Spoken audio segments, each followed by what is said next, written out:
নমস্কার বন্ধুরা, welcome back to live আড্ডা ফুটবল। তো বন্ধুরা, আরও একটা নতুন ভিডিওতে তোমাদের সকলকে স্বাগত জানাই। তো বন্ধুরা, ভিডিওটা শুরু করার আগে তোমাদের কাছে একটাই অনুরোধ, সেটা হচ্ছে যে আমাদের এই চ্যানেলে যারা প্রথমবার তারা কিন্তু অবশ্যই আমাদের এই চ্যানেলটাকে সাবস্ক্রাইব করে পাশে থাকা বেল আইকনটি অল করে রাখবে, যাতে সবার প্রথমেই এরকম খেলার আপডেট তোমাদের কাছে পৌঁছে যায়।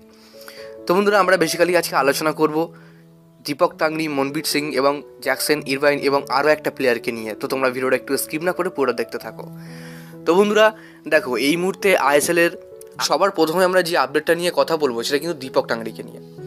তো বন্ধুরা, দীপক টাংরিকে নিয়ে যে আপডেটটা সবার প্রথমে বেরিয়ে আসছে, যে দীপক টাংরি হয়তো মোহনবাগানে কন্টিনিউ আর করবেন না।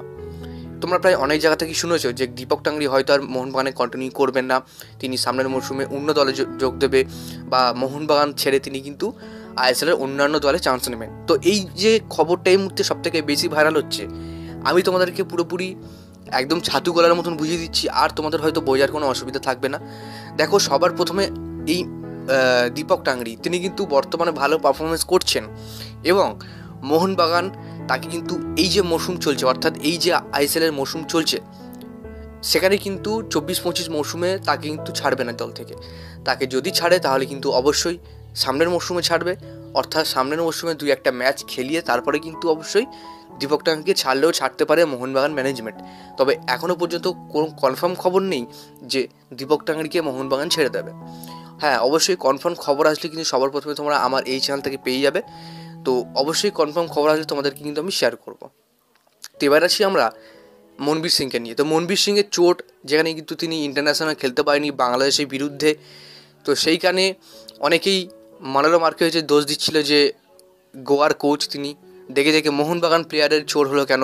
তো দেখো, এই মুহূর্তে কোচের কোনো দোষ নেই, কারণ প্লেয়ারের প্র্যাকটিস করতে গিয়ে চোট হতেও পারে। তো সেক্ষেত্রে মনবীর সিংয়ের এই চোটের কারণে তিনি কিন্তু মোহনবাগানের খুব তাড়াতাড়ি সুস্থ হয়ে মাঠে ফিরুক, এটাই আমরা চাই। এবং ফাইনালে আমরা যাব, এটা 100% কনফার্ম আমরা মনে আশা রাখছি, এবং ফাইনালে যাতে মনবীর সিংকে আমরা দেখতে পাই।